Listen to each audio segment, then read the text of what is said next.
to the left. I'm going to sign the papers. Laura, yep. Thanks for coming. Thank you for having me. I reached out after, like, I was triggered. Right. This is my new thing.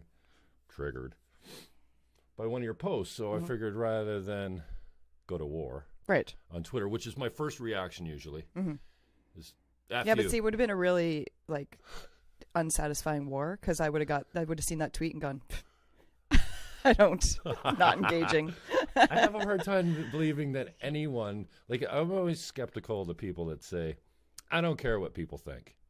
Oh, Because no, I don't think that's true. I just think that there's, like, you pick your battles. I'm not going to sit and argue with somebody all day on social media.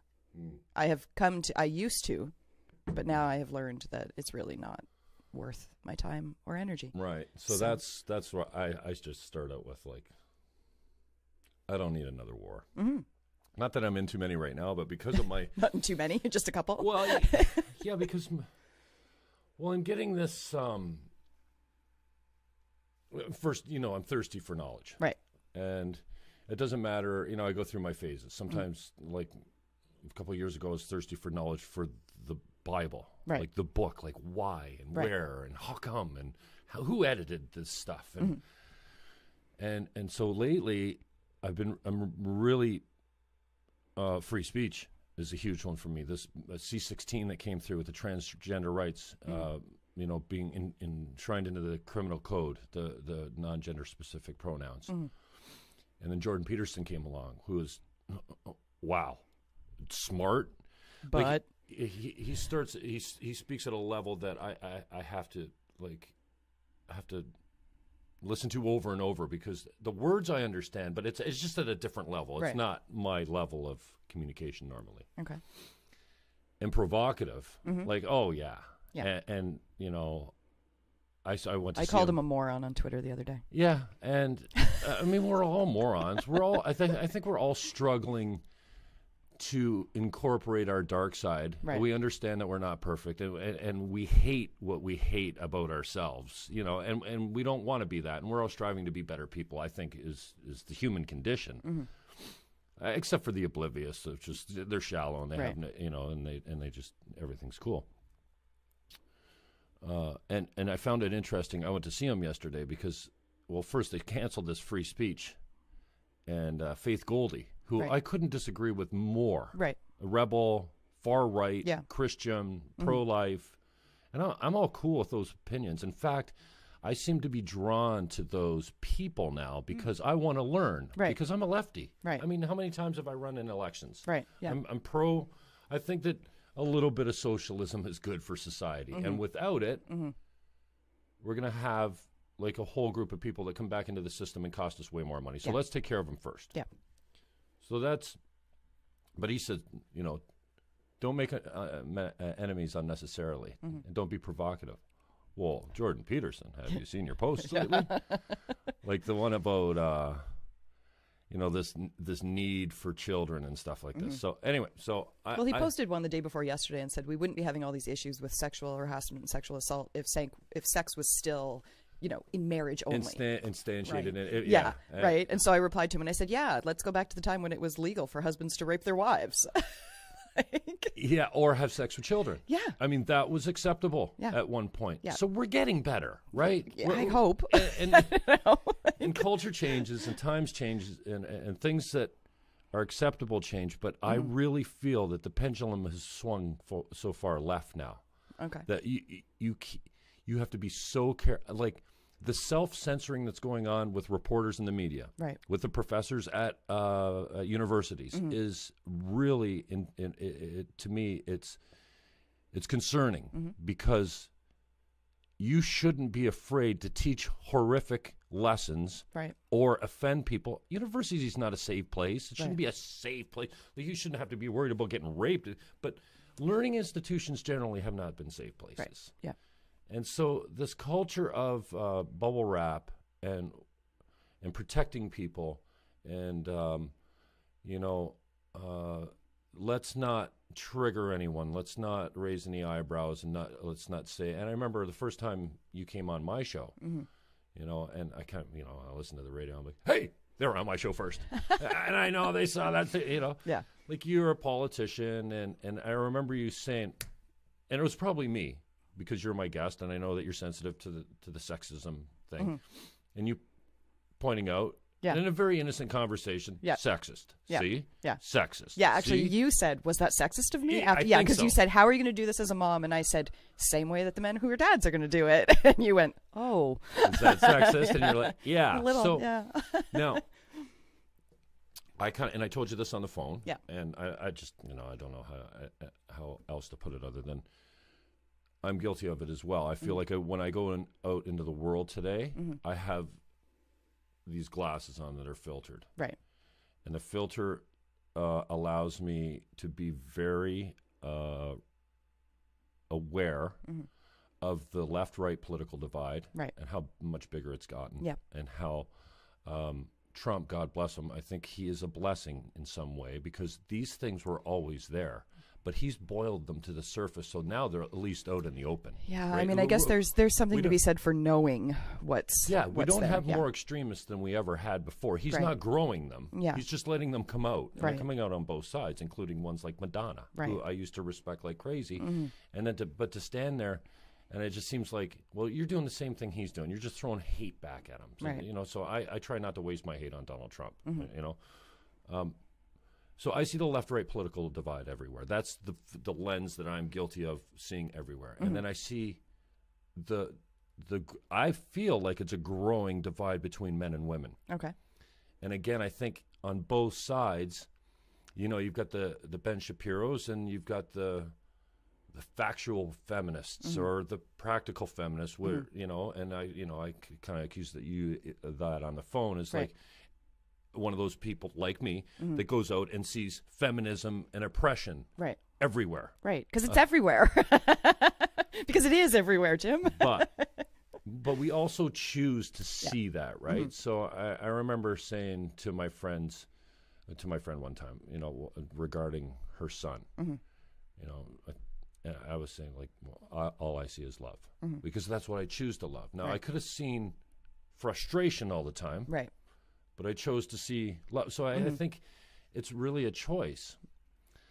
So anyways, that's a preamble to, why I have you on the show, and I appreciate your time. So thanks for coming in. I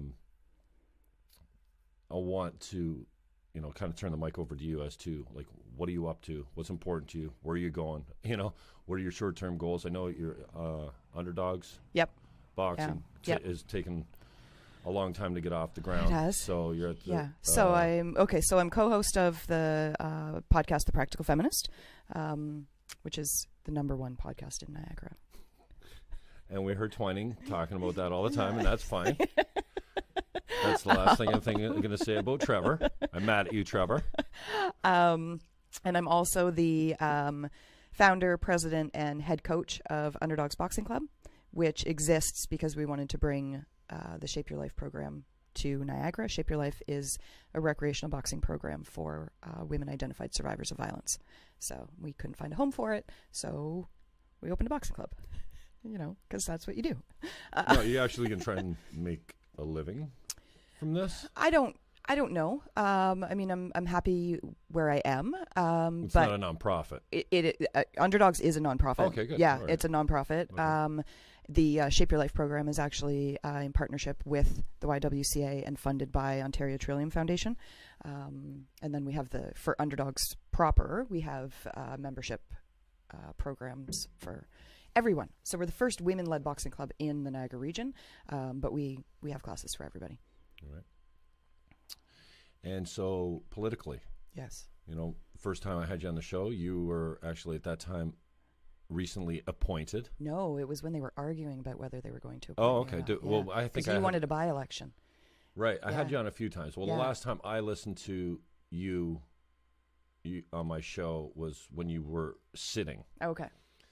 And we were talking about how it was return laureate, not re-elect laureate, because I hadn't been elected. Yeah. Well, yes, I kind of had, no. but not. I mean, I didn't win the election. Yeah, it would have been disingenuous to say re-elect. Right. So, political aspirations. Mm-hmm. Are you going to go back into? I know. I don't know. this is the thing. I go, no, I'm never going to do that again. And then somebody will go, well, never say never. So I guess never say never, but I don't know. I don't know if I want to subject myself to that again. Like, I loved being a counselor. The running or the being elected? So I loved being a counselor. Campaigning is a lot of unpleasantness. And even sitting. I mean, I would get messages from, citizens that they weren't saying the same things to my male counterparts. 100% were not. So, yeah, I don't know if I will subject myself to that again at any point. So that's not something that's burning in you to finish. You don't feel like you No. get some. I mean, there's a lot of people encouraging me, but I don't know. Well, and it really puts you out there. I mean, my motivation for running last time wasn't the most pure, I will admit. I was trying to keep someone out. Right. It didn't work. And, my mother from the other side is still saying, who cares who's mayor? Right. Go sell some real estate. Yeah. Go make some money. And here I am Podcasting. talking to people in my basement. That doesn't make any money. I can't help but look away, though. Right. And that's why I'm having a hard time even. So are you going to run again? I don't know. So yes. This time if I run, I'm running to win. Right. I've never run that way before. Okay. I've never had the resources. I've never had the commitment. And as a Green Party candidate, that's in this area. Right. It's really just not an option. I know everyone runs. Oh, I'm going to. Yeah. But I'm pretty realistic when it comes to that stuff. Mm-hmm. I'm torn. And again, my mother was a great woman, and she talks to me a lot still, even though she's gone. Mm-hmm. And I hear and this was kind of like when I was on the board of the realtors. Right. And it's kind of a pessimistic attitude. I think she just wants me to be successful and happy and take care of myself when my passions don't pay. Right. And her take was kind of like, what do you want to waste your time with those guys? Because they're not politicians. They're not even business leaders or people. These guys have too much time on their hands. Right. And I look at guys returning over and over and over and over and over that still don't understand the process of the whole meeting. Mm-hmm. And I think, do I really want to go down there and bang my head against the wall with all that frustration? Like, there's no gratitude there, I don't think. Yeah. Like, you really have to be a selfless, mm-hmm. and I don't mind serving selflessly. I mean, I Right. do it at church, a couple times a month, because I love it. Yeah. I just love volunteering or servicing or whatever. So I'm torn between it, but then again, it's such a shit show. Mm-hmm. And the stuff that goes on there, and like I don't ever want to put myself off as I'm going to go there and I'm going to be and get it all right. No, Right. I'll be just as broken and just as confused as the rest of them, just in a different way. I have a hard time with it. I don't, but the region is probably the only place I would be motivated to run. Mm-hmm. But I'm having a hard time resolving it. Yeah. And I got to take care of myself. I mean, that's the bottom line. And I've got a bunch of other things that could turn out to be good. So I'm having a hard time with it. But I don't know. I guess that'll come around in short order. But that's a long answer. You're supposed to be giving the long answers. Well, it was a short answer. You asked me a question. It was a short answer. Yeah. So the Practical Feminist. Yes. This is why I reached out to you. I reached out to another left-wing friend of mine, and he basically said, "Fuck you." Oh. Right. Okay. Because I guess my friends are racist, homophobic bigots. And my posts are provocative, and thank you for actually, responding to one. You've been quiet on my posts for a while, and probably goes both ways. I don't, I try not to go there. I try to not go to Facebook because it sucks the life out of my soul. I swear to God, it makes me feel filthy when I get off. And it's all this comparison, and I know it's also, hey, Facebook Live. Yeah, exactly. So, and I have no problem being provocative, and probably Facebook is not the place to start a rape conversation. Right. But, I'm listening to Camille Paglia. I don't know if you've ever heard her, but she's an old school, she's a 70-something-year-old old school feminist, like right. the original couple waves. And right. And I didn't even know there was waves. Right. But this recent wave really has me kind of irate. Okay. And it has me feeling like it's not all men's fault. Right. And we got here together. Right. Both the left and the right, and the men and the women got here together. Like, can we just celebrate where we're at? No, we're not perfect. Yes, injustice is everywhere, but we're getting better. And so in this conversation with Camille Paglia, Peterson says, and this guy is well-read, he's brilliant, yes, he's provocative, and he said, women with brothers have been known to be raped less. And then there was a whole Reddit conversation that I found out after I had such a pretty negative reaction. Yep. The Debbie Slades and the Lori Yipps come out and like, where'd you get this bullshit? And no, and this is, and then so I went looking. Of course, you can't find any studies on this kind of stuff. Yeah. But there was a pretty good conversation going over on the Reddit thing, and then I saw a young girl saying, "I'm 21. I had a couple brothers, and I heard this other conversation about, you grow up." You hate your sister. You wrestle. You smack them around until you're a certain age, and then your parents say, you can't hate your sister anymore. Yeah, because you're stronger. Yeah. Puberty kicks in. Yeah. It's not like when you're 2 and 3 and 4 and 5 and 6 and 7, you're all kind of the same. You're equal. You don't have this. You haven't the sexes haven't grown into what they're supposed to be, which is men are stronger. Can we say that without pissing off everyone? Typically, men are stronger. Yes. Yeah. There are women who are stronger than there are some women who are stronger than some men, bell but curve typically in the middle, yes, absolutely. Men have a much bigger upper body strength. Yeah. So this girl starts. Yeah, I had a couple brothers, and we were physical up. And I remember when my father came in and said, "Okay, you can't hate your sister anymore," and how bummed she was because she really loved wrestling with her brothers. Right. I even wrestled with my niece. This is part of growing up to find out like what hurts and what doesn't hurt. How much can you take? What's a game? What's what's going to frustrate you to tears and blah blah blah. And she was saying, if I get a hard time, like I really get a hard time in a bar, and the guy won't take no for an answer, I have no problem just giving him a 2-handed push in the chest, and he knows not to fuck with me anymore. And I wouldn't know that if I hadn't had brothers to mess around with when I was I'm like, oh really? And Peterson's take was. And I think Camille Paglia chimed in and said, well, because they know men at a deeper level. They know when they're screwing around. Yeah. They know when they're being a man, when they're full of testosterone and they're just being silly, and they don't treat them seriously. Right. And it's kind of like, oh, and how, and I'm like, wow, what an interesting conversation. Probably not the place to put it on Facebook as a question. Right. So women with brothers are raped less? Trigger alert. Yeah. And because I don't think that's true. I don't see how it's possibly true. There is, and I wish I could find it. I came across it years ago, and I haven't been able to find it since. There is a study that says that men with sisters are less likely. Doesn't mean they won't, but they are less likely to rape. And that, to men me, with daughters probably too. Well, yeah, right. But typically, like a lot of the rape is happening before people have kids, right? So, like with that age range, kind of, right, okay, 15 to 24, all right, kind of thing, right? But the men with sisters are less likely to rape, or boys with sisters are less likely. That makes sense to me because because it's terrible and it drives me crazy. But also, if it works, then I don't see why we don't stop. Why we don't keep using it? There's that idea that, think of your mother, sister, like all of those things. And people say, yeah, but just think of her as human. Absolutely. Just think of her as human. But if the tactic that works is the one that says, what about your sister, daughter, mother, then use that. Right. So how can you have it both ways then? How can you be offended by saying women with brothers, or, if that triggers you? Mm-hmm. Oh, I wasn't offended by it. Or let's call it sexist or whatever. Mm-hmm.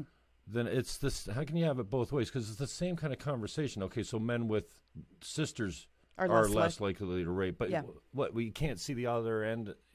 The opposite end could be true. I guess it could be. And you're not going to have study. We're never going to be able to study this and have an actual stat that says it. But it's reasonable to think that if women grow up with brothers, then they will understand men better than women that grow up without brothers. Don't you think? Maybe, right? But I don't know that necessarily... Like at a deeper level, too. Like a really intimate... I just don't know that it necessarily protects them right? And it may So, not. yeah, that's the thing. It- So, Jordan Peterson saying something like that, it could be true, but I'd like to see And you're never gonna where find he the got it stats from, on it. kind of thing, right? So, because this is also the same guy, like I said earlier, that said, oh, well, we wouldn't have sexual assault and sexual harassment if sex was still sanctified in marriage. Well, you're wrong. Like, Yeah. Well, you also, and then I'm not going to pull up, but you have to really read those tweets yeah, over and over to really, okay, so this is, and I'm guilty of it too.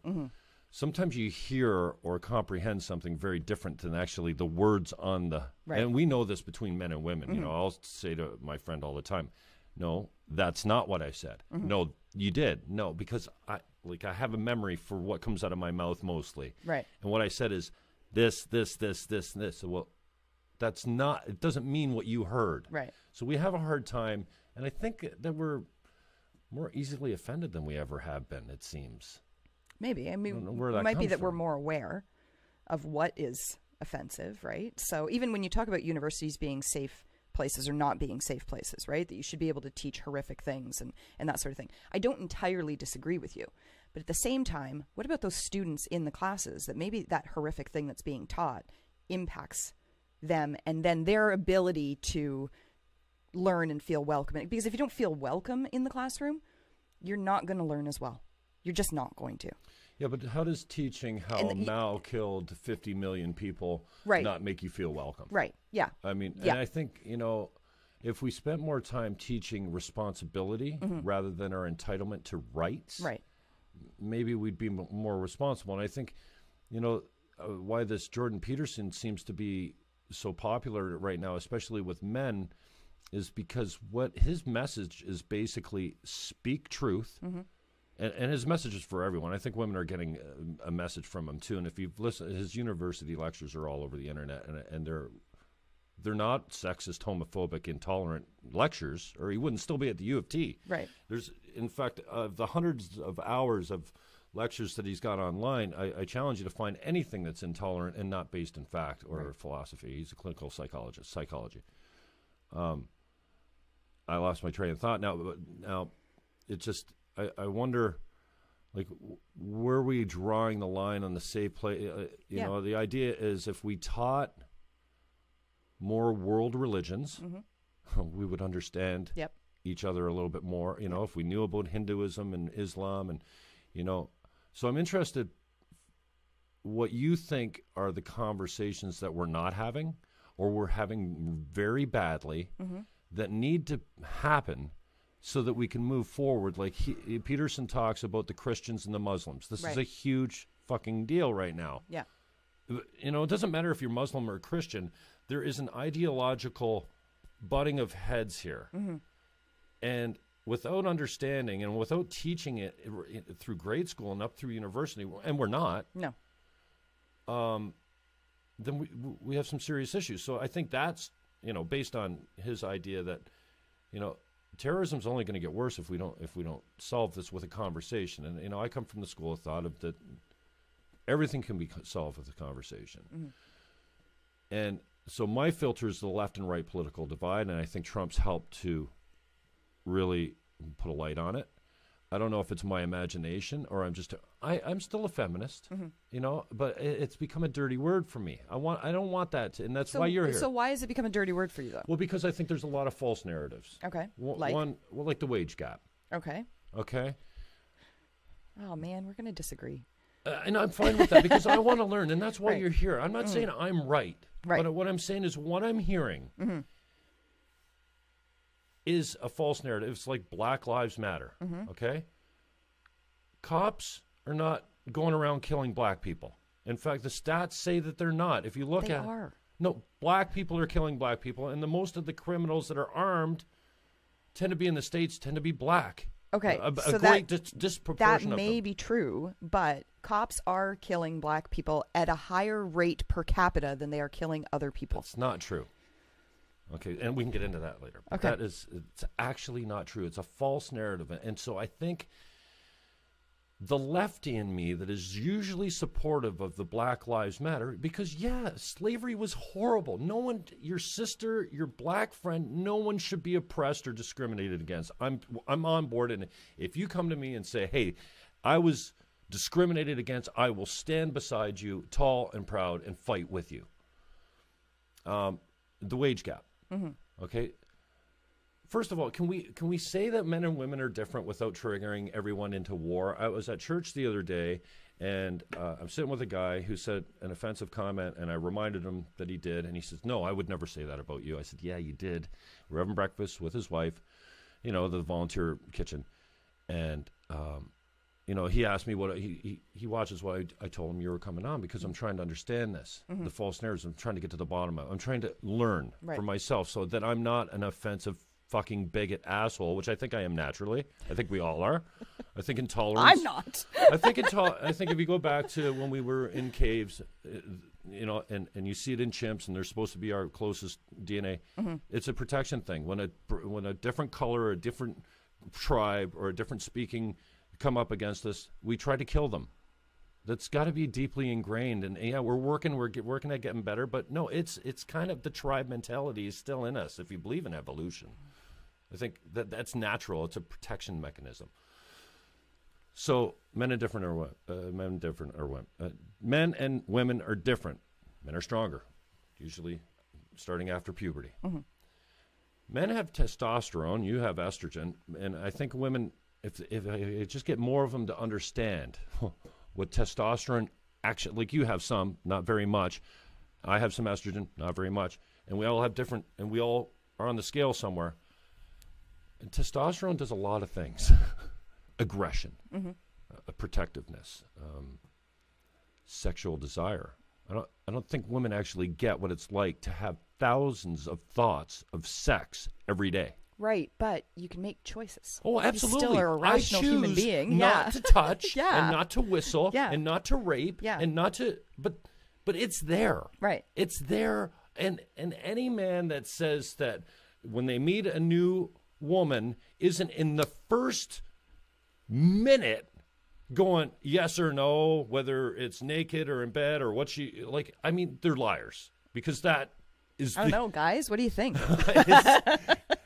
And maybe now's the time to confess. Maybe I'm just a sexual deviant pig, but I think I'm just a man. Okay. I just think I'm a man, and yes, and it's so. You know, James Damore comes out and has this.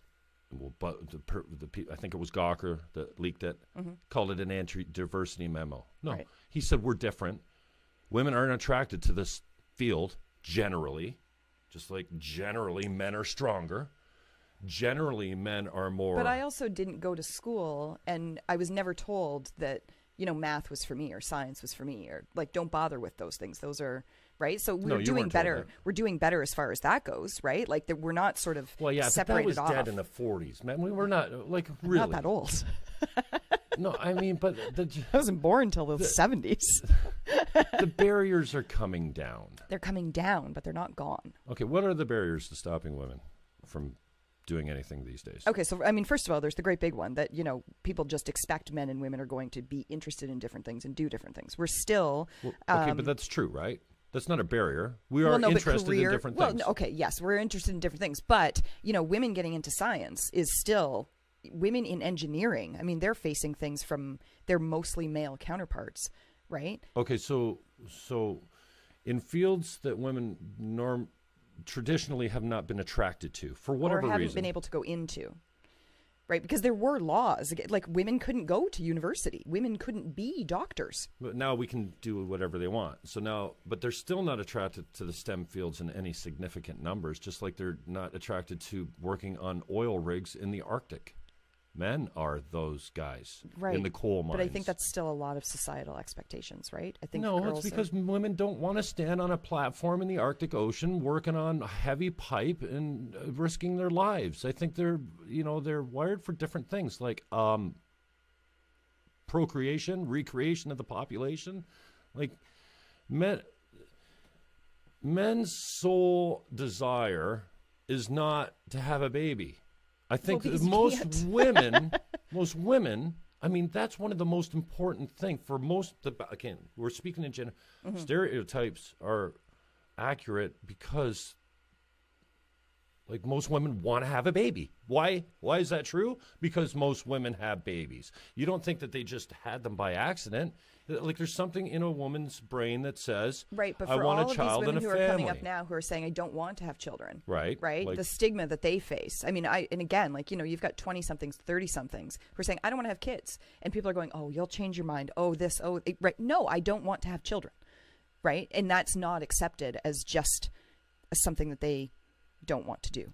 Okay, so back to the barriers. Okay. So we're interested in different things, but that's not what I consider a barrier to success or a barrier to... Right, but I don't know that we're fundamentally interested in different things. Like, we my definitely are. my daughter is 10 years old, loves science and math, loves it, right? Her dad's an engineer. It is not unfathomable that she will be an engineer. No, she wants nor to be is an it impossible. astronaut chef, but nor do I see her having many barriers to getting there. Right. Hey, maybe when you get there, dealing with all men might be a different tough. culture. Yeah. But that's just like, it's really no different than a guy becoming a nurse.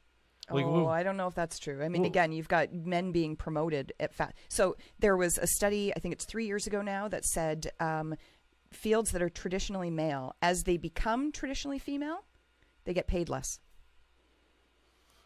I don't see how anything or as they become that predominantly is traditionally anything is going to be anything other than what it has been, because it's oppression and is not the reason for the women not staying on oil rigs. It's because they have different needs and wants, and one of those needs and wants is having children. Now, it's, you know, I think Damore said in his Google document that women are more prone to be neurotic. That triggered a lot of people, and that there's good reason for it, because women have a good reason to be fearful, more fearful than a man would be walking down the street or just out in life. One, men, they're smaller and weaker, right? And men are bigger and stronger, and men are fucking evil. Right. I mean, like, Hitler wasn't insane. He was brilliant. He was obsessed. And that's another thing, you know, we talk about men entrepreneurs are mostly more successful and make more money than women entrepreneurs. I don't know there's anything other than some men just will work 80, 90 hours a week, and women don't have that obsessive compulsive, like, they have other things that are important to them, like their family. Right. And again, and this is why you're here, but these are triggering statements. Women have traditionally done more of the caregiving. Right, because we've been forced to. With parents, with children. Yeah. No, not because they're forced to, because they choose to. Well, there's a choice to having babies and staying home to take care of them. That is a choice. You don't get accidentally pregnant and say, well, there goes my nursing career. No, but society is set up in a way that makes it so that we have to stay home and take care of those babies, right? Like, look at, there's no daycare spaces. Daycare is completely unaffordable, right? When I had 2 children, that was my mortgage payment if I was going to put them both in daycare. Right? So a lot of people, I have a coworker right now who is not coming back. She's exercising her 6-month leave of absence after her full year maternity leave because she can't find childcare. That's a problem. Yeah. Right. And so that's why the a thing. little bit of socialism is good for absolutely. society. Yeah. And that's why, you know, that's why I kind of don't fall on the conservative side of the political spectrum as far as, no, take care of yourself. It's your problem. Make more money then. Right. So that you can have more money for daycare. And so because women tend to be paid less, like when I was with my ex-husband and I was pregnant with our first child, he would have happily stayed home, right? But he was making so much more money than I was, it didn't make sense, right? So this is where you've got these are the kinds of barriers, right? I absolutely would have gone back to work prior to a year being, you know, before the mat leave being finished, if it had been feasible for that to happen. And that's, I think, legitimate as far as women that choose to have children. That's a legitimate barrier, getting them back into the workforce. And getting them back into the workforce, if they had a career before that, at the same or even better place on the hierarchy. And this is the challenge, because then you've got women who are out of the workforce because it makes the most sense financially. Makes sense for them to be the ones who stay home, right? So they're out of the workforce for a year, year and a half. Then maybe they have 2 children. So now you're looking at 2, maybe 3 years out of the workforce. And then they go back in and somebody says, oh, yeah, but you're missing 3 years of experience and all of those things, right? But, I mean, let's talk for just, a second about the skills you gain becoming a mom, right? Time management, risk management. Like there's a whole lot of stuff that you just figure out at home that is relevant to the workplace, but it's not seen as relevant. More barriers. So the first one, I think, the first one you went to, and this is not to pick you apart. Again, this is, and we're getting some comments on Facebook. Thank you. We'll have some maybe questions. And again, I'm coming at a place from I want to understand this because I'm so fucking frustrated out there. And the more I hear the false, that, the 77 cents on a dollar is a false narrative, then when you actually and when they talk about factoring out, like women are graduating with better degrees than men in most major centers right now. There's evidence that we're leveling the playing field, which is good. To a degree, yep. Yes. We still have some issues. We're still 117 years before we close the wage gap. There is no wage gap. There is a wage gap. You have to take into consideration, though, that the women are off to have children, that they choose jobs that pay less sometimes because the most dangerous jobs are for the men because we choose those jobs, and that men are more likely to be obsessive compulsive about their business and work 80, 85 hours a week than a woman is, because a woman has different priorities. Right, but there's studies out of Catalyst, which is actually headed up by a man, which is insane, because they're supposed to be researching like things that affect women in the workplace and that sort of stuff, and it's headed up by a man. It's like, guys, there wasn't a woman that could fill this role. And so what, men can't teach women studies? But anyway. So, but there's a number of studies out of Catalyst that show that for-profit boards, right, and CEOs and that sort of thing, they do better when they have do better financially when they have a better balance of women. Not a majority of women, right? They're just saying it's better when it's balanced. And it absolutely is, right? When you've got more diverse conversations and a perspective and everything else going on, every organization is going to do better. I would say no organization should be run by all women either. I completely agree with that. The balance is every necessary. Campaign that I've run as a Green Party, as a feminist, no one wants their mother, their sister, their niece, their wife to be oppressed or discriminated against. Yes, there's been injustice, and there still is. Right. I just, and getting back to the wage gap again, I'm just offended by the ignorance that people are thinking that the listener has when they keep trotting this thing out. When you dissect it, it's almost nothing, because of women have choices. They spend more time in the family. They do the preponderance of housework and caregiving by choice, sometimes not choice. That one's, and again, there's no study, there's no right and wrong here. What I'm trying to get to is that the perpetuation of a false narrative is not moving us ahead. So if we're going to just keep saying it's 77 cents when it's really not that way, or once it's weighted and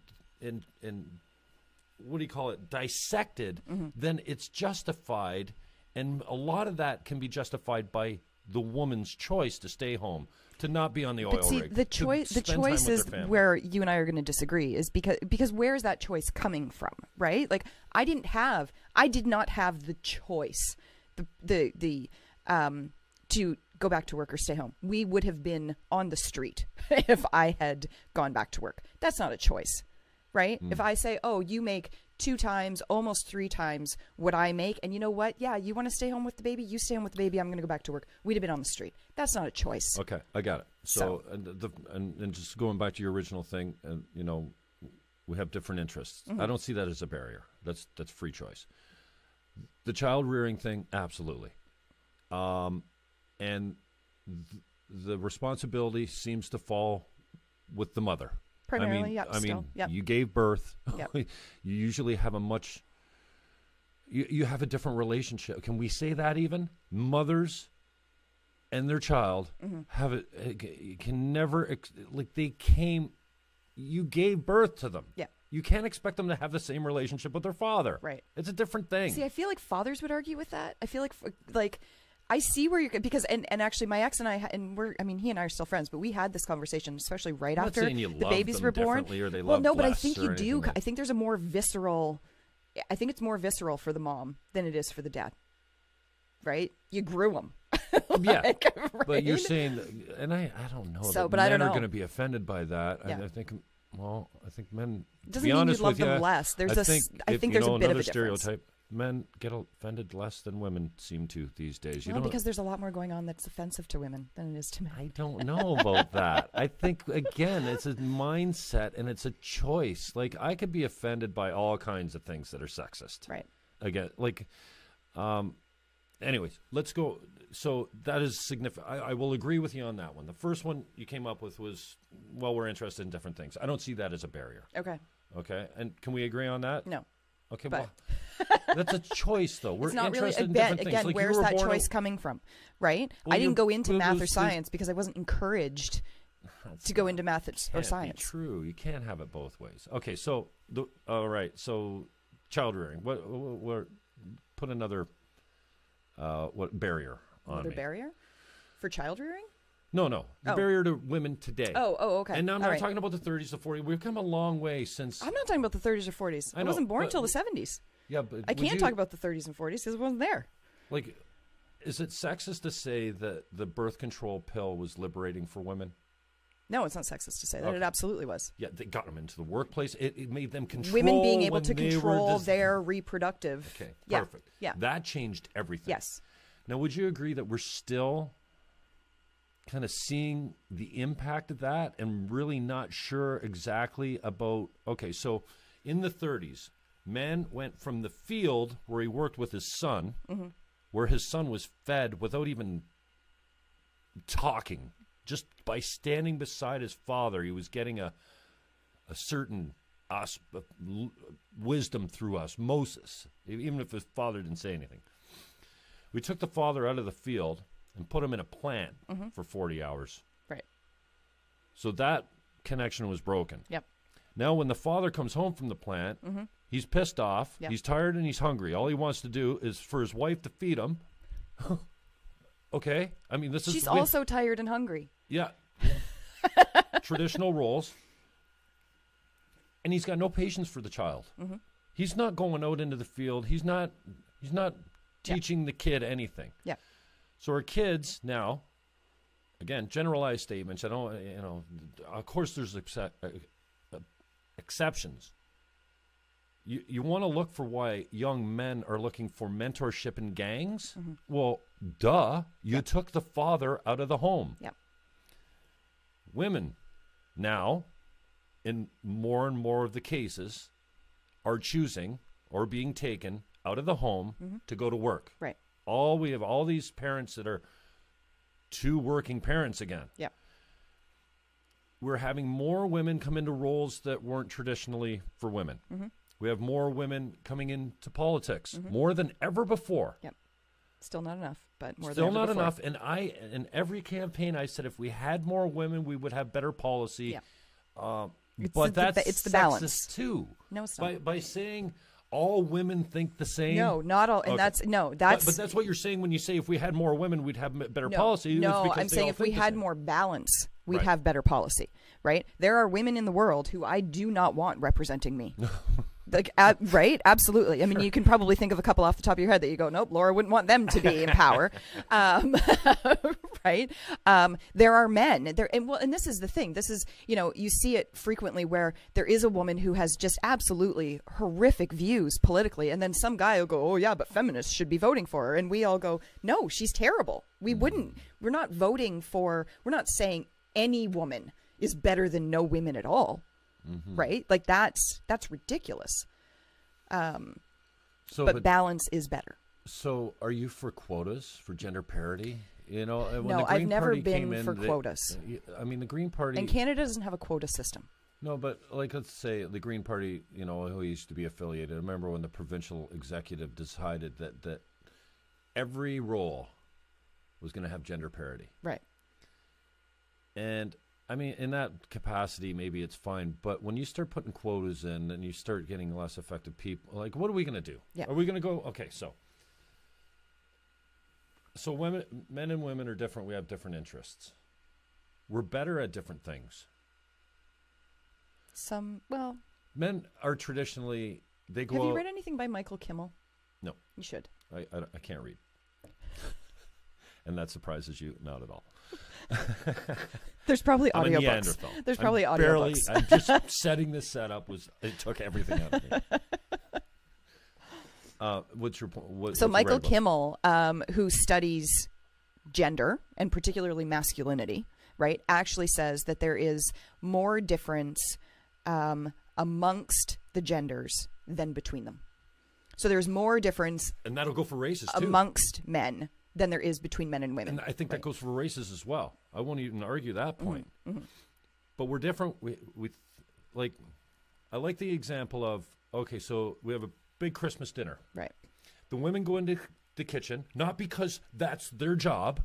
It's mostly to get away from you guys. Exactly, because they want their time together. And Right. what are they doing? Right. They're doing their little chores and the dishes and they're... Yeah, but I will bet you anything that if the guys were like, hey, we're going to go into the kitchen and we're going to do the dishes and everything else, and you ladies, you go downstairs. They totally would. But the women wouldn't go out and put the hood up in the car and say, hey, well, she's... I just did that last night. I'm not even kidding you. You just stand around smoking cigarettes, looking at the engine, going, Well, wow, you should probably get those rocker covers, get some chrome ones there. Okay, no, I was Maybe by a couple myself. more. I had to put up the hood of the car and do some stuff. But I mean, yeah. it's just that we're But I bet I could have called a bunch of kids, girlfriends and they had to come The boys over. like the trucks, the girls like the dolls, and it's not, I mean, the stereotype is there for a reason. Right. Now, some boys like dolls and some but they're girls also like mimicking trucks. their parents as well, right? So like my daughter. I think you're born. You're not just you're not hardwired. To like dolls? No. Well, why do all girls like dolls and all Not boys all like girls trucks? like dolls, and not all boys like the trucks. majority of them do. Hashtag not all kids. And so Toys R Us are now, they're putting all the toys in one section. They're not going to have a girls and boys. Right. And they shouldn't. I want my kids to be able to walk into a store and go, I want that. Without, yeah. Don't they do that anyways? They don't see the sign that says girls and say, oh, No. I can't shop in this section. Right. So, okay, back to... I didn't say I was going to make this easy on you. No, and learning is not never easy. And I come into this with an open mind from the standpoint that I want to understand better. But I want you to be open to what I've considered to be, you know, Ben Shapiro. God bless him. I couldn't disagree with him less. But that phrase that he came out with, facts don't care about your feelings. Right. Yep. I love it. Mm-hmm. And the fact is, There's a wage gap.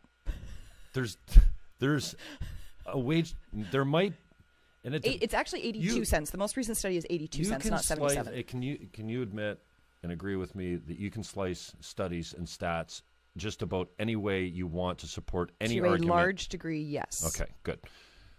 Also, will you admit that 82% is a lot smaller and almost non-existent if you take into the consideration that women, one, make choices to stay at home, to just have... I just told you about that. Yeah, but some women, that's all they want to do is be a mother. Right. Some dads, all they want to do is be a father. But stay-home father? Yeah, I know a couple of dads who have stayed home, and this is the problem. A and this couple. is well, again, thousands and thousands. Again, There's because not a most guy- of how the many men are men go- making more money than the women, and so it's a logical, rational choice that couples make and go, yeah, no, you're making twice what I'm making. You're going back to work, right? Dangerous jobs. Uh-huh. OCD, obsessive compulsive when it comes to working non-stop. Right. Because Okay. they're told that that's where their No, value that's is work. That's the way they're hardwired. They're men. They're obsessive. They also suffer learning disabilities more Yes, they do. Yep. than women do. Yep. Women are more prone to anxiety and depression Right. than men are. I don't know if they're more prone. But there's a higher... Society says that you guys can't admit it as freely as we do. Oh, I'm glad you said that. Right? So, and again, that's an issue. I don't know that the rates of mental health or mental illness are higher, but you guys can't, right? Because suck it up, man up, come on, deal with it, it's right? It's just different diseases we suffer from. Women tend to be, because, and again, it goes back to the... But there's a lot of men who suffer from depression, and then you usually find out because they've committed suicide, because they couldn't seek help or didn't feel like they could seek help. Right. Right? There's a shaming in it. Absolutely. Just like there's a shaming in a man calling the cops on his wife because he gets smacked across the face, and really, it didn't even leave a mark. Right. Now, when a man does damage to a woman, when he assaults her, there's serious consequences. Yep. And so those stats, all this, you look at any stat, and it'll look like men are monsters and they beat their wives far more.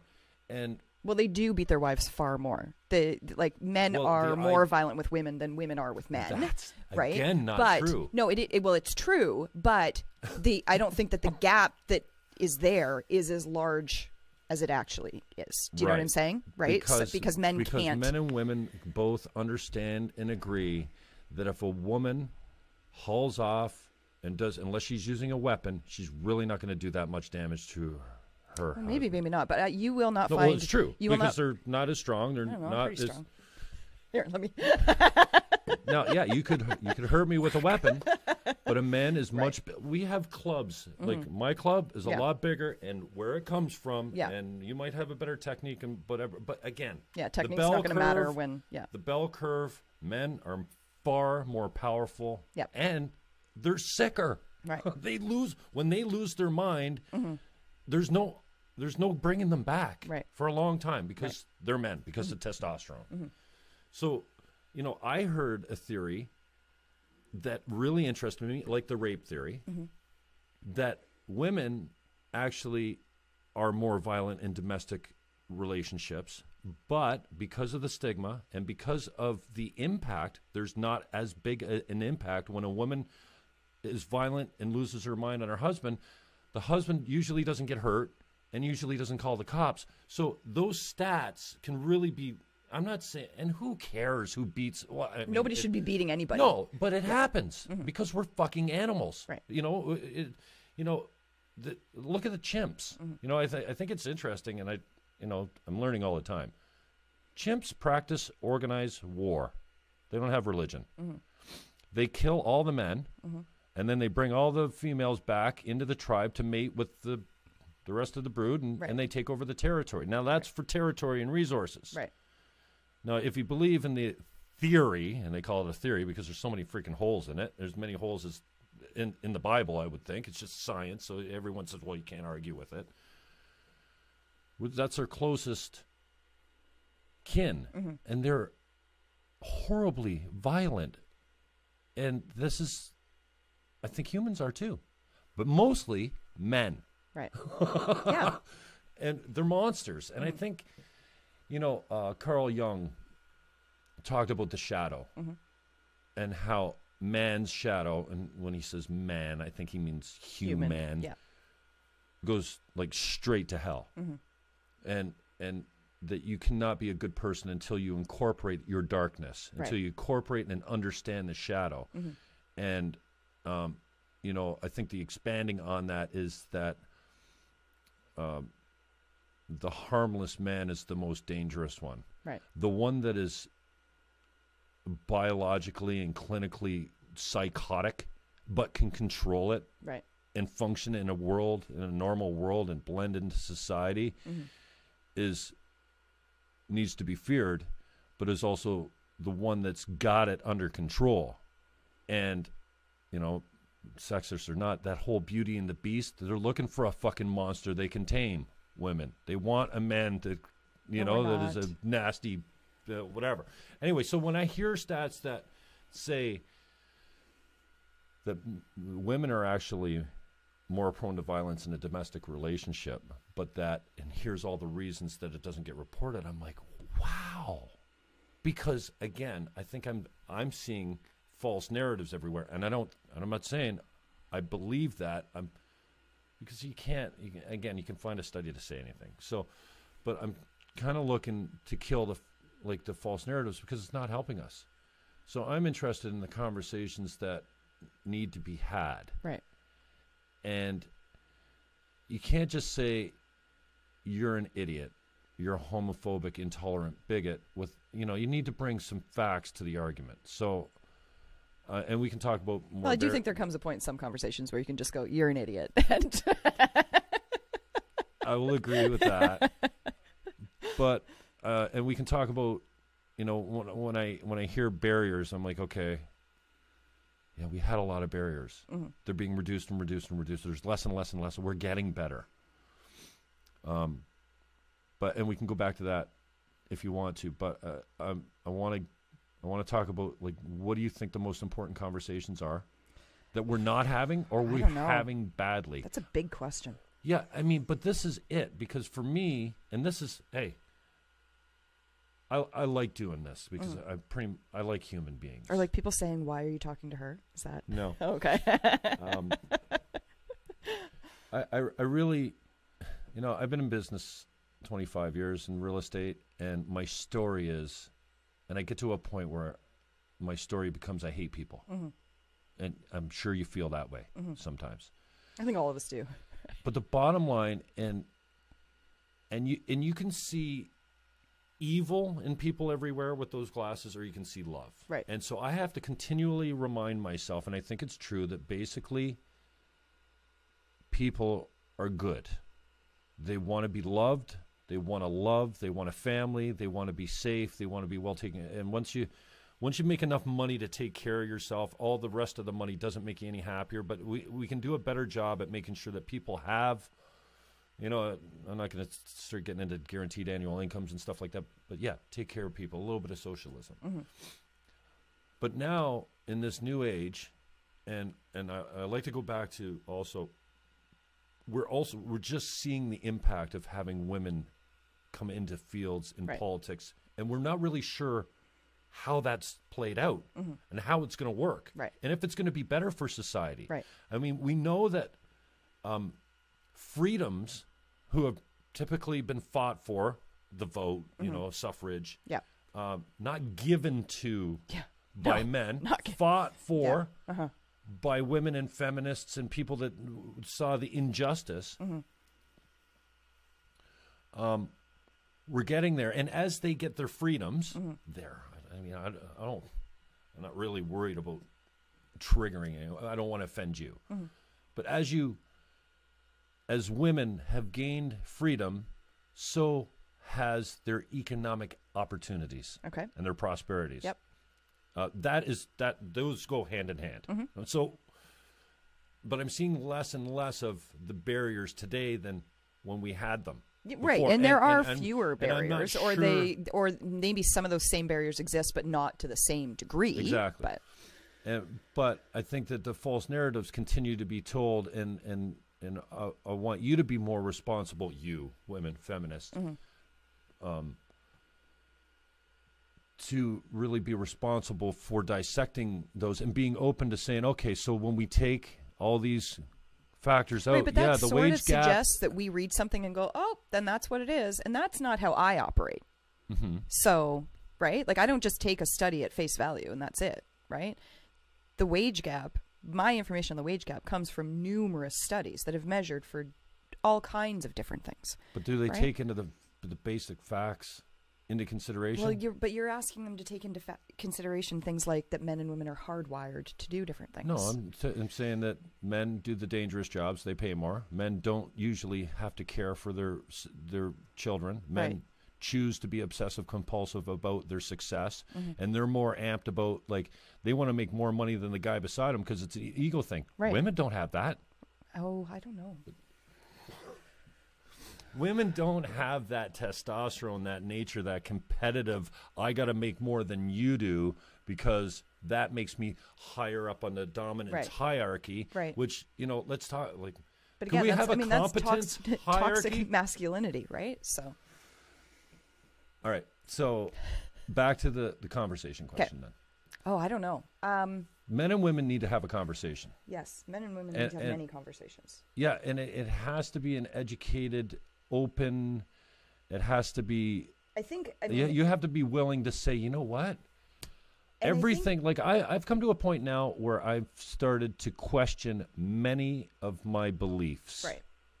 And it's hard for me, difficult, because I've always believed those feminist things. I've fought for them. Mm-hmm.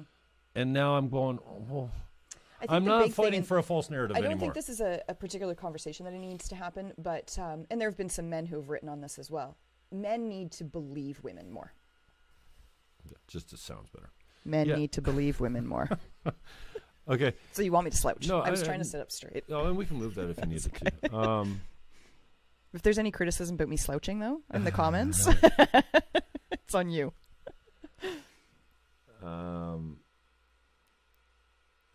Right. There've been a few men who have written and said, you know what? They're right. Like when my wife or, whomever, whatever woman it is that's in their life comes home and says this or that, I immediately think, oh, she's overreacting, or, oh, that can't be true. Or, men don't trust women's experiences. So I think, and again, sweeping generalizations, right? Because not all men, which if I hear not all men one more time, I swear to God. But hearing us would be a huge start, right? And understanding that we are experiencing the world in a different way, typically, than you are. Absolutely. Right? So. Okay, and that's fine. But what's the conversation I don't know. we need to have? The conversation? Like, for the left and right, I don't know where that starts. Yeah. But I know that it's absolutely necessary right now, especially with Trump really boiling the extremists to the surface, right? Like, I'm not predicting that, the world's going to end. Right. But we have some serious concerns about getting along, about understanding each other. The sexes are never, I don't care how old you live to. Right. Men are never going to understand women. Women are never going to understand men. We're different creatures. We're different. I think that saying that men and women, anyways, going back to my conversation at church, my friend elbows his wife and says, what do you think, honey? And she says, I stopped listening when he said men and women weren't equal. I said, but we're not. Now, why is that a trigger? Why does that have to be the place where we shut down? Because what do you mean by that, right? Well, men and women are different. We're not equal. Now, should we have equal opportunity? Absolutely. Equal outcome? Absolutely not.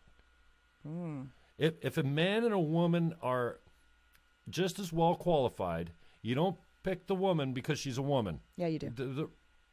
No. If they are just as well qualified and your workplace is primarily men, you pick the woman. Okay, well, maybe you got a point there. Right? So that your workplace represents as closely as possible the community in which you're operating. Okay, but if the woman is inferior, you're not going to pick her because your work. Not. So right. We don't want to get into quotas. Absolutely, and we don't want to go into nursing and go, okay, there's too many women here. That's right. And we're not going to go into Hollywood and go, there's too many Jews here. Right. I think the races kind of have a proclivity to go into certain businesses too. Can we say that some races are better at some things than others? No. Some races are more athletic than others? No. Why can't you say that? Because it's racist. But so it's not sexist to say that the nurses are mostly female. It's not sexist to say it because it's true. Okay. So if one... Doesn't mean it's right, but it's true. So if one career is dominated by a particular race, then what's wrong with saying that's the case? Because why is it dominated by a particular race? Right? You got to look at the whys. whys. They have proclivities. They have natural tendencies. They have because white people will pay lots of money to watch black people do things. No, because black guys, men, do a lot of things better than some white men do. I mean, even in football, you see the big white guys are up front. They're the linemen. Right. The quarterback's probably a bad example because there's quarterbacks been are primarily huge white, are they not? discrimination over the years against black quarterbacks. Right. So we can't really use that. Black hockey players, rare, huge discrimination. You think it's just, there's a culture barrier there too. I'm not sure that it's discrimination today. No one's saying you're black, you can't play hockey. Not today, they're not. No, but you go to the hockey games and there's all kinds of racism, with things being thrown onto the ice and that sort of thing. Well, that's the minority of the banana in Philadelphia, and that's. I believe that even sexes are attracted to different careers by choice and by nature, and I believe that there is a little bit of that with the races too. Yeah, you're right. There's been historically some discrimination and some some reasons for that, but less and less all the time. I just want to get back to the conversation. And if you don't know what it is, that's fine. But that's what I'm saying. I don't think that there is a conversation. I think it's a lot more listening. It's a lot more believing and trusting in other people's experiences. But I don't know that there's a particular conversation. So in your feminist view and podcast, there's got to be a narrative that you're saying, okay, we need to get to the bottom of this before we can move forward, before this ever gets better. And I'm not talking about the cat calls and the little things here and there. I'm talking about like the big issues. There's got to be a leading conversation that the social, political, and economic equality of women to men. Okay, so how do you get there? If I had the answer to that, Jim, man. No, but my question is, how do you get there if we're not equal? We are equal.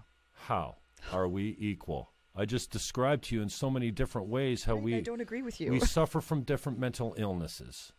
Men don't give birth. We have testosterone. You don't. There's no equality.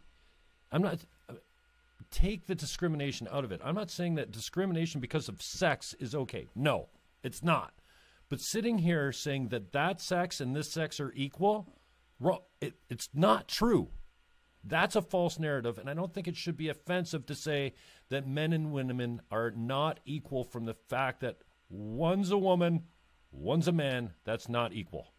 Okay. Now, should we be treated equal? Absolutely. Right. Should we have equal opportunity? Absolutely. Should we be quoted into having equal outcomes? No. Right.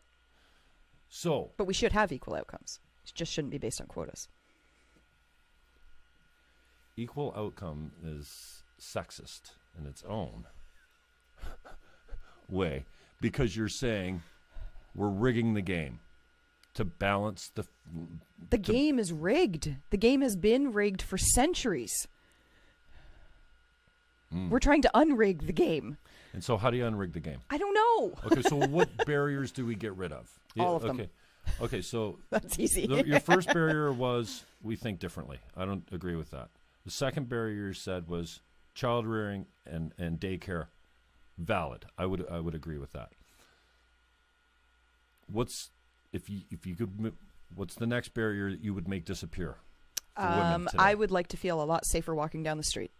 Okay. And that's something that is directly in the hands of men to change. It is absolutely in your hands, right? The big general to not holler things at me in the street, not stop me and get in my path so that I can't get by. Right? Not make me feel unsafe. That is, we just recorded an episode yesterday, actually come out on Monday, right? But it's like sexual harassment, sexual assault are not the weather, right? It rains, you pull out an umbrella. If a man is spitting on you, he can decide to stop spitting on you.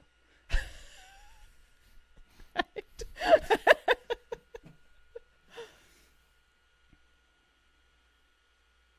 I had a conversation with a friend yesterday who said, I'm afraid to walk after dark. We shouldn't be. But the reason that we are is because we're taught from young children, and this is the crazy thing, right? Our own fathers are saying to us, I know what boys are thinking.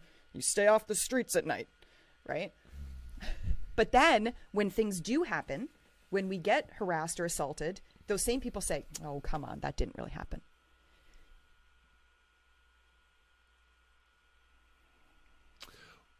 I've come a long way. I thought for a second there I'd left you speechless. But. No, I don't, and I appreciate this. So, and you're right. We're not going to solve this in an hour or 2 hour conversation.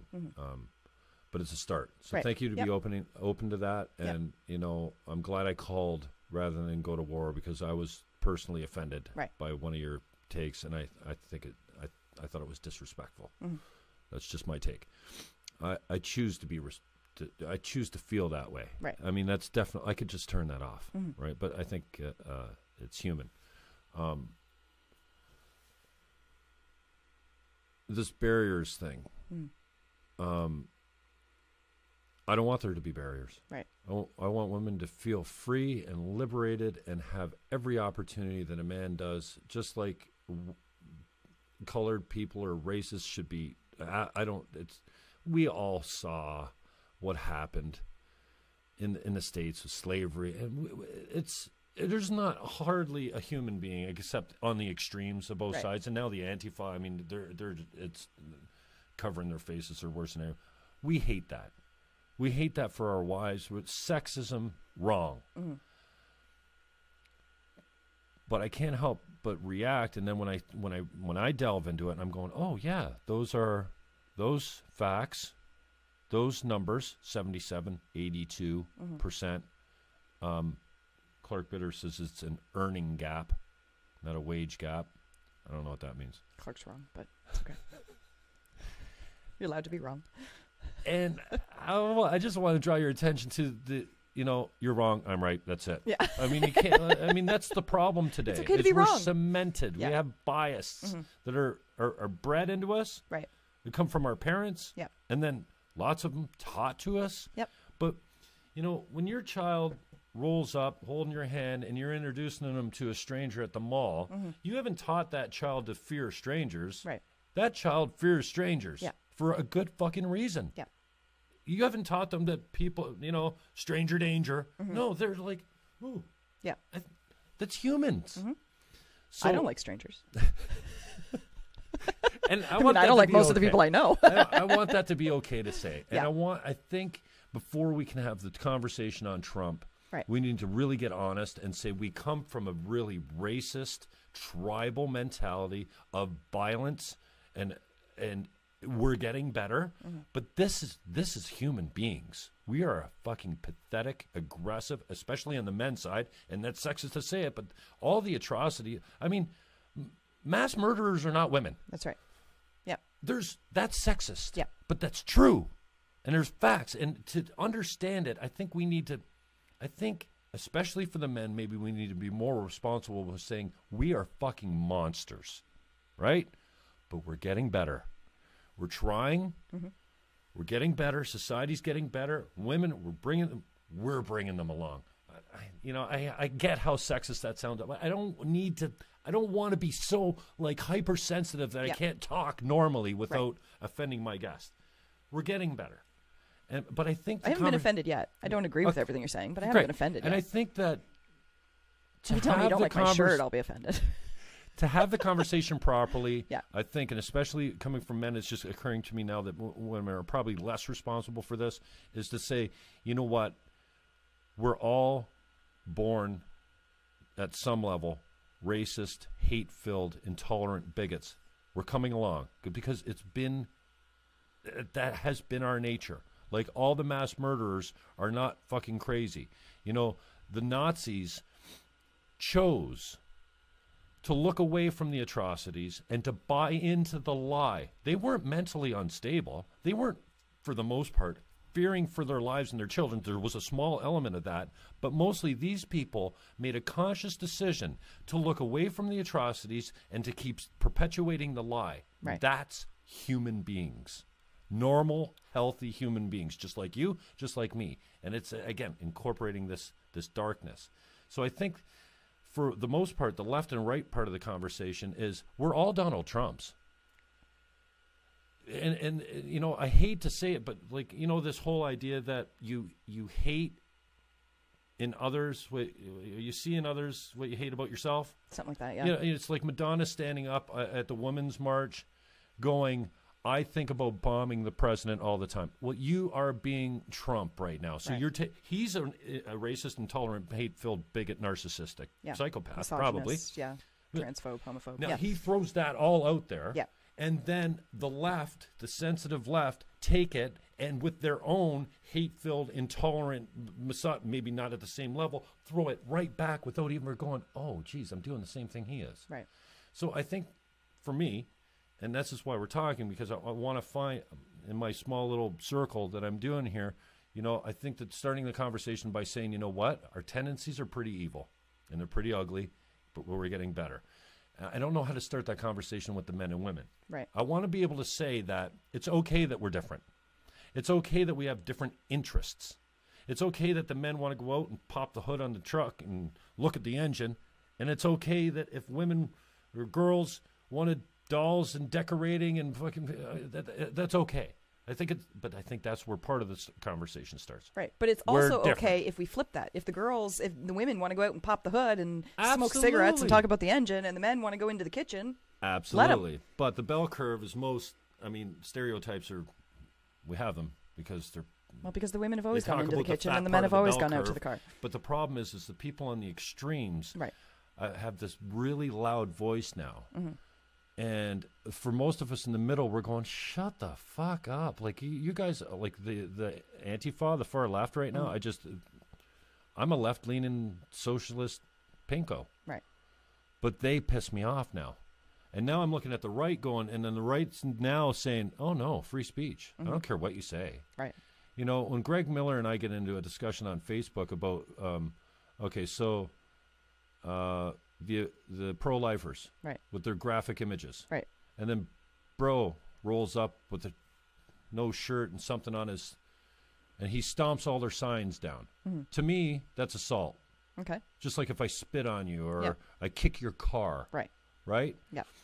And Greg's like, more of this. I'm like, okay, wait, more of what? More assault, less free speech? Oh, I get it. Mm-hmm. Like, he's a lefty. Right.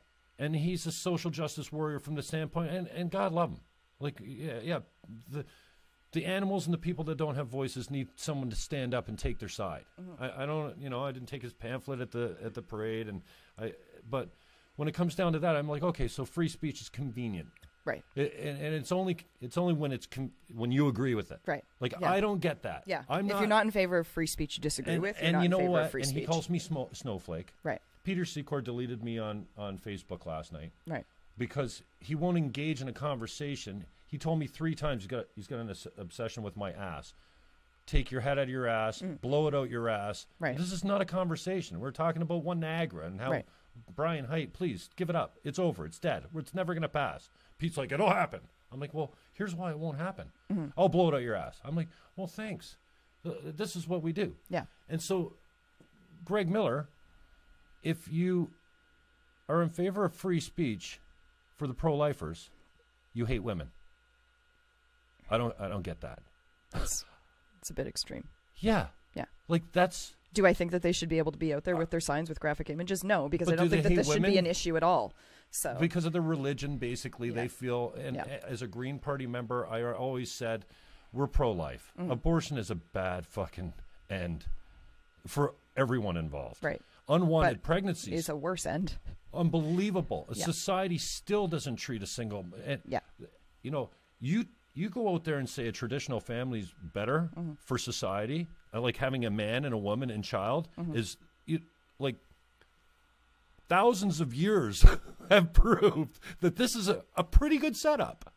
Now I have gay couples, which actually do far better than heterosexual couples for whatever reason. I don't know. I hear domestic violence, especially between gay men, is far higher than in heterosexual things. Can we say that the traditional family setup is more successful than a broken, like single mom, like you. I'm a single mom. My kids will not do worse because I'm a single mom. You would not choose to be a single mom if you had a choice, would you? Well, I guess in this, I did sort of choose. Yeah, but if you had the happily ever after story, wouldn't you have a father? Wouldn't you have a? I would have a partner. Yes, yeah, I would. Yeah. That could give.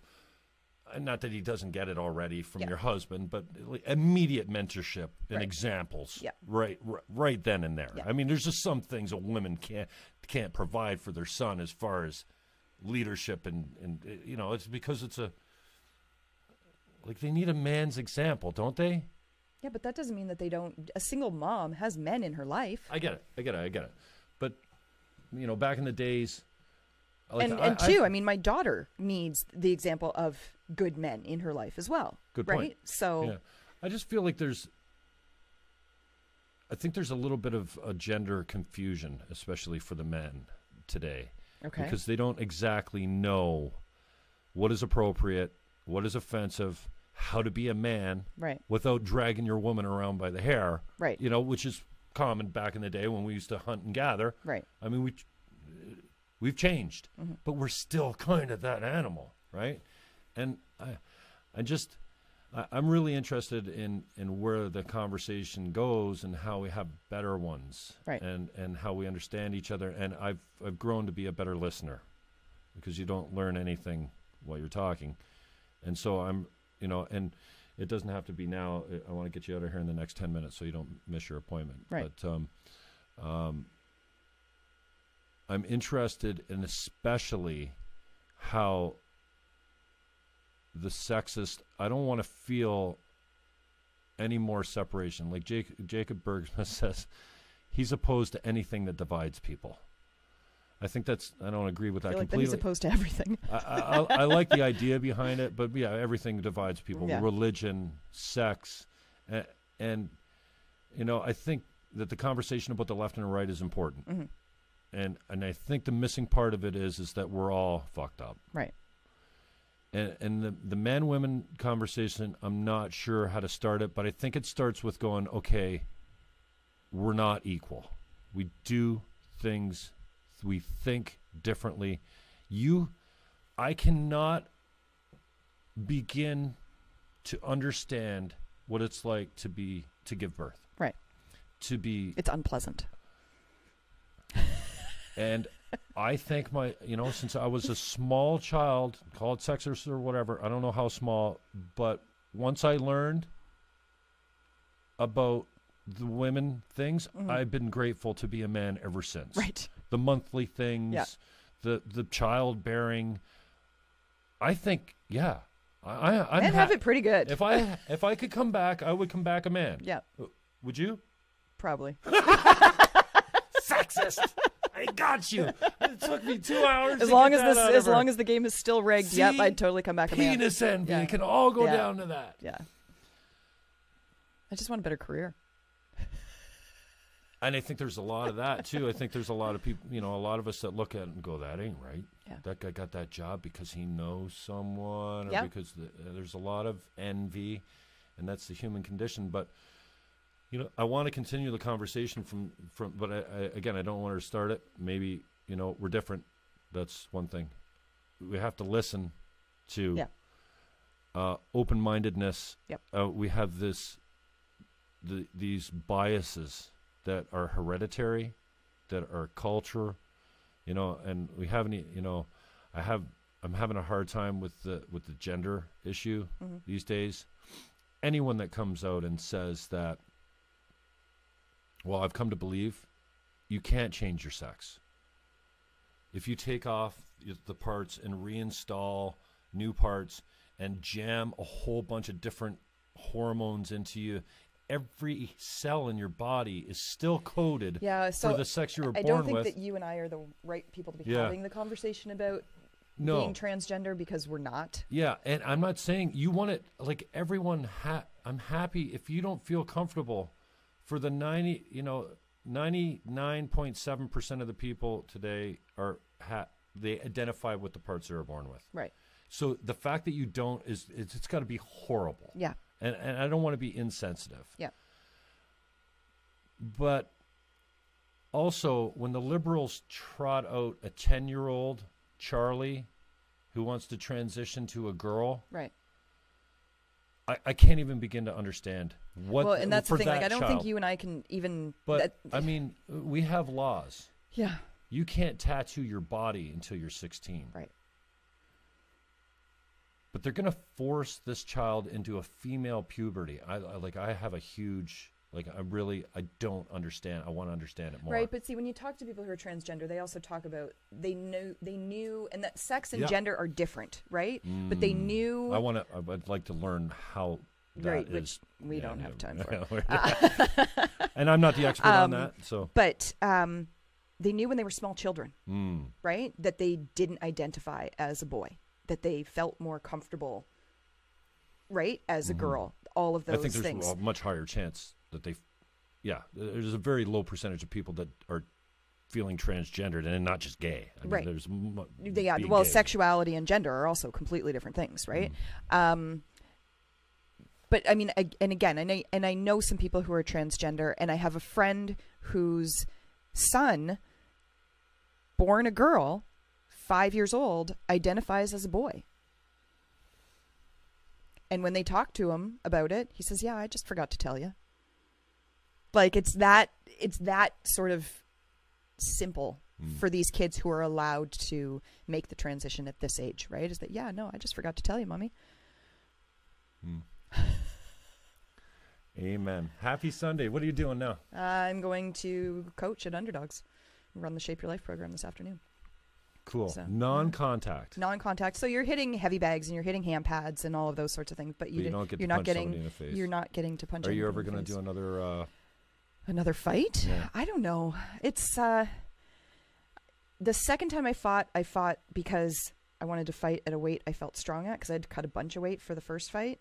Yeah. Who'd you fight the first time around? Bree. Right after Jessica Potts bailed on you. So yeah, I fought Bree Mayhew the first time, and the second time I fought on Billy Irwin's card at Irwin's Boxing Club. Right. Okay. So you only did the pro gloves once. Yeah. Yeah. Right. Yeah.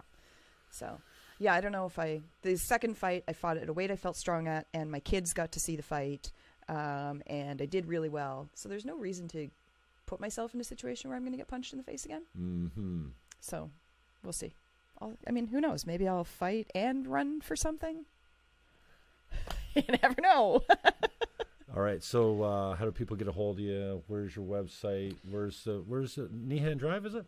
Secord Drive. Yeah, one street over. So, Underdogs Boxing Club is located at 17 Secord Drive. Website is underdogsboxing.org, and we're on Facebook, Twitter, and Instagram at Underdogs Boxing.